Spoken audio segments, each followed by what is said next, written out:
Okay, well then we'll just get right into, excuse me, we'll get right into the what the law of one says about forgiveness.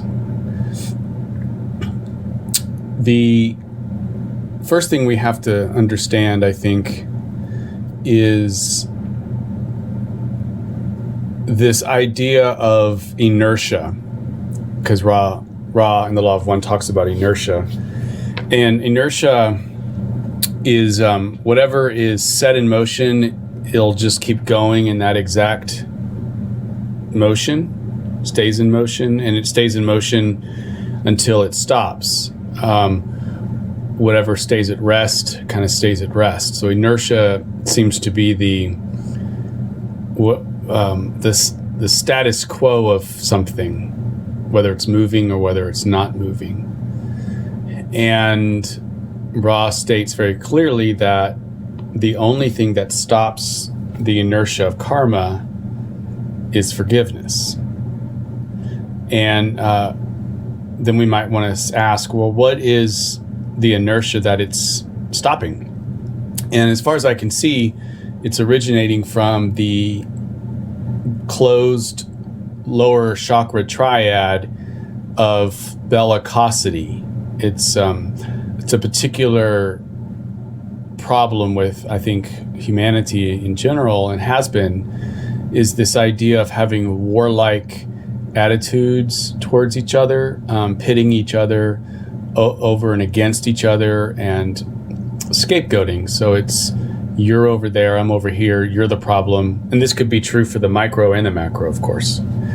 And so then forgiveness would be to recognize that I myself have hurt people, and I'm in the process always, I think eternally, really, or at least in this lifetime, in the process of learning more and more about myself, and more about how maybe I have, without even trying to, have hurt people. But then there probably are times when I have hurt people and it was more intentional. And I need to be honest about that. And so when I can do that kind of work, I think if it's real authentic work, then it's able to see, it'll automatically lend itself to some level of empathy or compassion towards somebody else.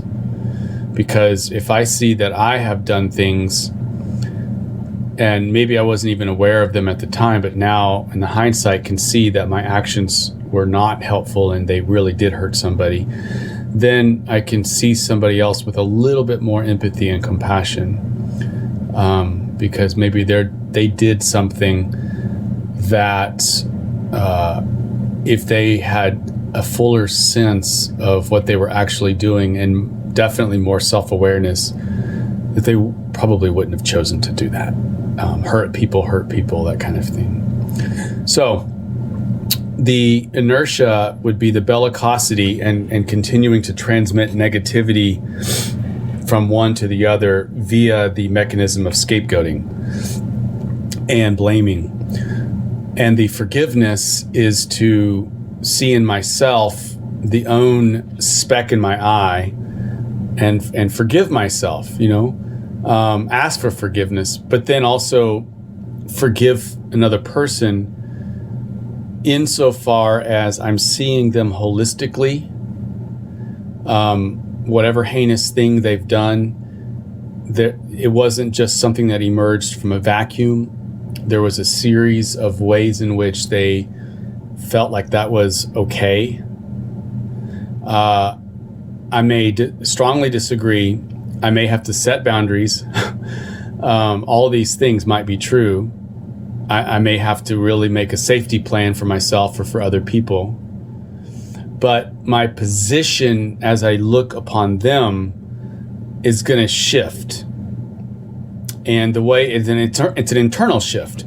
And the way that it will shift is freeing. It's freeing for you, the forgiver.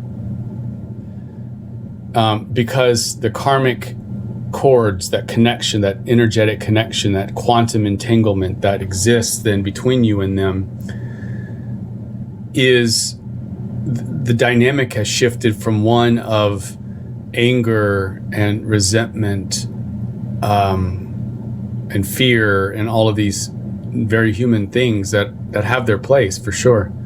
But it will shift from that to one of, if you will, even blessing, wishing well-being and wholeness upon that person. They may run away from wholeness because wholeness itself or blessing has its own luminosity, its own light. And people who are not ready for that kind of dense love and light will shield themselves. And you might think, well, how could that be? But think of maybe a time in your life where someone maybe forgave you or loved you in a way that you didn't feel you deserved, or I know I felt that way before, and I've seen other people react that way. And it's almost like, I can't forgive myself. I cannot forgive myself for what I've done. I won't do it. I can't. You may say you forgive me, but I can't forgive myself.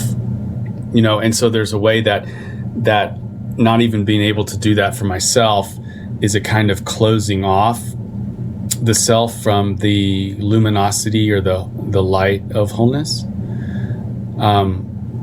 So oftentimes you might see people run away in the name of wholeness, actually run away and prefer the separation or darkness for a while longer. I say all of that because when you yourself forgive somebody else, you are actually embodying wholeness in that moment. And you're offering wholeness as a gift to the other person. Now, whether they take you up on it or not energetically, that's up to them. But you are freed at that point from needing to have them wake up to their craziness. You are freed from having expectations over their behavior.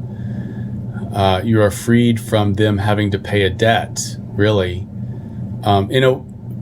Paying a debt in a sense that whatever they would do, let's say spend some time in jail or pay money or something, somehow stops the inertia of their original crime, let's say, because it wouldn't. It would just perpetuate negativity. So what we need to do when we forgive is we first need to ascertain whether we can forgive or not. And if we can't, it may not be time yet. If we can, and we have a desire, let's say if we have a desire to, but we are so hurt, then if someone has a sense of connection to a higher power or God or some transcendent sense of this mystery of union and unity, just because you are that, capital THAT, just because you are the infinite creator having an experience as you, doesn't mean you can't relate to that transcendent reality. And that is a devotional thing. It's very important. So we can ask the creator, we can ask God, whatever name works for you, in kind of the sense of bhakti yoga, ask to help us forgive. Help me in my inability to forgive. I desire to forgive. Help me in my inability to forgive. And when that happens, there's some kind of transcendent presence, force, love, something that is intimately you, but beyond your false self. It's really your true self, but it's almost like an entering into or an overshadowing or an interpenetration, a divine possession of benevolence. But something inside you comes through you and does the forgiving as you, but something bigger than you. It's this weird, it's a weird paradox of it being both you and something beyond you that does the forgiving, and it frees you. Now, that doesn't mean you don't set boundaries. It's just that your identity of who you think you are is no longer defined by their crime or their infringement. And And it's not defined by your anger against them. You are free from that. Okay? So with this particular situation, what I might invite you to consider is, first off, pray. If you really desire forgiveness, state that in your prayer. State that you want to learn how, that you don't know how, but you want to learn how, and you want to do it for the highest and best good of all involved. Okay. Now that actually might mean setting boundaries. It probably will. And then you're going to just trust you're going to get an inner intuition.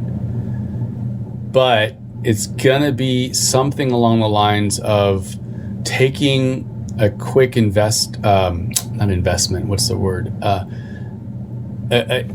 a quick understanding of all the different pieces at play, different family members, different, whether they can handle certain things or not. All of that is going to be something that you're going to take an inventory of. All right, an inner inventory of. And from that position, given you also want to be a part of this next movement in your family's life, you're going to make the right decision.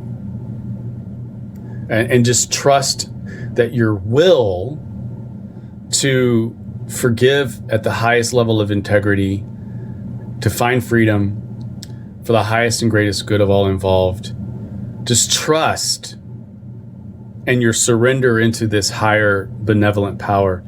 Trust that your faith bears fruit. And that's going to be the most important thing that you will ever hear about forgiveness, I think.